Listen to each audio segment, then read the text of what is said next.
আকাঙ্ক্ষা যে গুনাহগার হতে পারি, শিয়াকার হতে পারি, বদকার হতে পারি, কিন্তু আল্লাহ শেষ পর্যন্ত আমাদেরকে যেন জান্নাত দেওয়া হয় নাকি, যতই বড় বড় গুনাহ করি না কেন।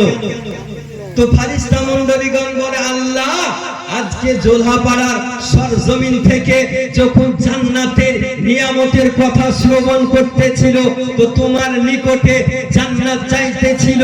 আল্লাহ বলেন, পৃথিবীর মানুষ কি জান্নাতকে দেখেছে? তো ফারিস্তা মণ্ডলীগণ বলেন, না আল্লাহ, পৃথিবীর মানুষ জান্নাতকে দেখে নাই, না দেখে তোমার নিকটে চাইতেছিল।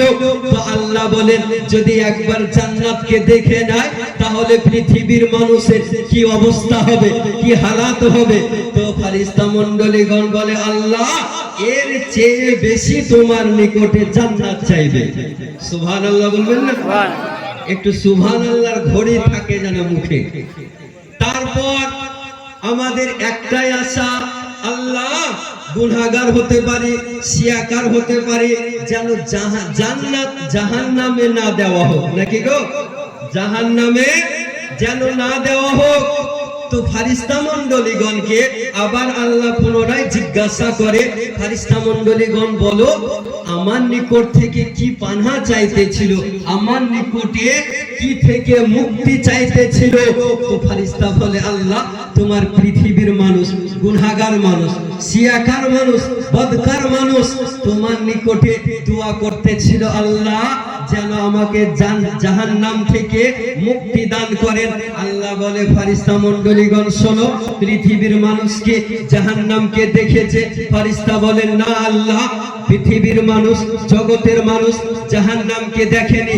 না দেখে মৌলভী সাহেব যখন জাহান্নামের কথা আলোচনা করতেছিল, আযাবের কথা আলোচনা করতেছিল, তখন জাহান্নাম থেকে পানাহ চাইতেছিল, মুক্তি চাইতেছিল।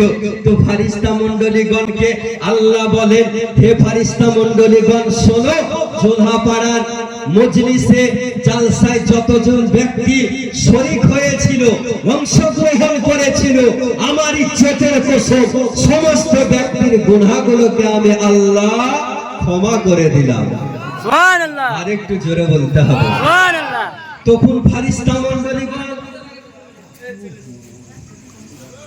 তখন ফারিস্তা মণ্ডলীগণ বলে, আল্লাহ পরওয়ারদিগারে আলম, ওই মজলিসে গুনাহগার ছিল, শিয়াকার ছিল, বদকার ছিল, যে কোনোদিন মসজিদের মুখ পর্যন্ত দেখেনি, নামাজ কোনোদিন পড়েনি, কোনোদিন তোমার নাম আল্লাহ বলে নেয়নি। ইয়া ইলাহাল আলামিন, এত বড় গুনাহগার ব্যক্তিকে তুমি ক্ষমা করে দিলে, তার বড় বড় গুনাহকে তুমি মাফ করে দিলে। রব্বুল আলামিন বলে, ফারিস্তা মণ্ডলীগণ শোনো, ওই ব্যক্তির গুনাহকে দেখিও না, বরং ওই মজলিসকে দেখো, যে মজলিসে আমার এবং আমার রাসূলের আলোচনা হয়। তো আমি আল্লাহ ওই ব্যক্তির সমস্ত গুনাহগুলোকে ক্ষমা করে দিই। তাহলে আজকে আমরা জোলহাপাড়ায় এসে লাভ হয়েছে না লস হয়েছে গো? লাভ হয়েছে। তাই তো শায়ের বলছেন, যাহা জিক্রে হাবিব होता है खुद खुदा भी करीब होता है, जहां जिक्रे हबीब होता है खुद खुदा भी करीब होता है, और उनके महफिल में बैठने वाले आदमी खुश नसीब होता है। तो আমি বলতেছিলাম যে মৃত্যু আমাদের জন্য অপেক্ষা করতেছে, আমরা জানি না। প্রতিদিন আমাদের সম্মুখে হয়তো আমাদের মা, আমাদের বাবা, আমাদের আত্মীয় স্বজন ইহ জগৎ থেকে কবরবাসী হয়ে যাচ্ছে, কিন্তু আমরা কোনোদিন মওতকে স্মরণ করতে পারি না, মওতকে কোনোদিন ভয় করতে পারি না। আপনাকে আমি বলি, হযরত আবু হুরায়রা রাদিয়াল্লাহু তাআলা আনহু থেকে বর্ণিত হাদিস ছিলাম, দেখেন জীবনী বক্তা চলে এসেছেন, আর যার জন্য আপনি চাতক পাখির ন্যায় তাকিয়ে আছেন ওনারই বক্তব্য শোনার জন্য। আমাদের তো প্রায় আপনি শুনতে থাকবেন, কিন্তু জিনার জন্য অপেক্ষা করছেন, ওনার মূল্যবান সময় এবং আপনার অমূল্য সময় আমি নষ্ট করব না। হযরত আবু হুরায়রা রাদিয়াল্লাহু তাআলা আনহু বর্ণনা করছেন। আবু হুরায়রা রাদিয়াল্লাহু তাআলা আন 1,00,000 হাদিসের হাফেজ ছিলেন। বলেন সুবহানাল্লাহ। সুবহানাল্লাহ। সাহাবী রাসূল হযরত আবু হুরায়রা দিনে এবং রাত্রিতে 1000 রাকাত করে নামাজ পড়তেন। সুবহানাল্লাহ বলবেন না? সুবহানাল্লাহ। আপনি বলবেন মুফতি সাহেব এটা কি করে সম্ভব একজন মানবের দ্বারায় 1000 রাকাত করে নামাজ পড়া? তো আপনি ইতিহাস উঠিয়ে দেখুন, হযরত আবু হুরায়রা রাদিয়াল্লাহু তাআলা আনহুর এটা জ্বলন্ত কারামাত ছিল। 1000 রাকাত করে তিনি নামাজ পড়তেন। আবু হুরায়রা রাদিয়াল্লাহু তাআলা আনহু হাদিসটি বর্ণনা করছেন।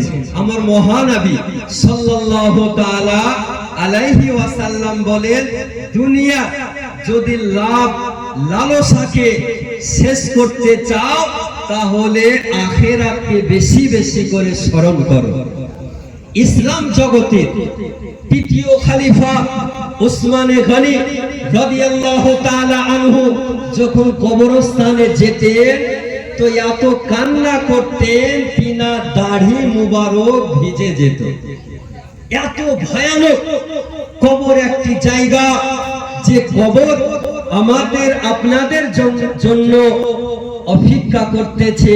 সেই কবরকে যদি আপনি আমি শান্তিময় জায়গা বানাতে চাই, আরামদায়ক জায়গা বানাতে চাই, তাহলে আমাদেরকে ভালো কর্ম করতে হবে। আজকে লম্বা চওড়া বক্তব্য রাখছি না। এবার আপনাদের সম্মুখে হযরতুল আল্লাহ মাওলানা কারি উবাইদুল ইসলাম সাহেব কিবলা মাদ্দাজিল্লাহুল আলী উপস্থিত হয়ে গিয়েছেন। ওনাকে বসিয়ে রেখে আপনাদের সময় নষ্ট করছি না। আমার সংকীর্ণ আলোচনা এখান থেকে করছি সমাপ্তি। বলারও ভাষার মধ্যে ভুল ত্রুটি আমি ক্ষমা প্রার্থী। আস্তাগফিরুল্লাহ রাব্বি মিন কুল্লি যামবি ওয়া আতুবু ইলাইহি ওয়া লা হাওলা ওয়া লা কুওয়া ইল্লা বিল্লাহিল আলিয়্যিল আযীম।